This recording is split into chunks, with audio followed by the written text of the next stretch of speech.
یرغلګرو داسې ماتم خور کړی و چې د ځاځي اریوب پر سر ولاړ اسمان هم ژړل.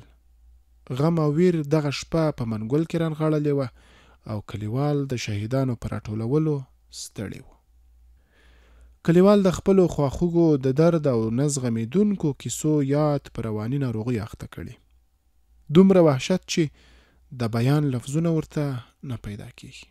دلته په د 20 کلن انقلاب کې ډېر خلک ځورېدلي، لږ نه.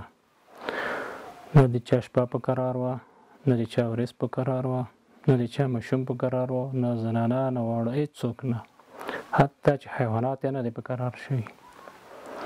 په دغه 20 کلن انقلاب کې ډېرې چپې لوېدلي، کورو ته لاشې شوي او کمینونه په ویلې شوي دي. خلک یې په عذاب کړي دي، کورو ته راغلي دي.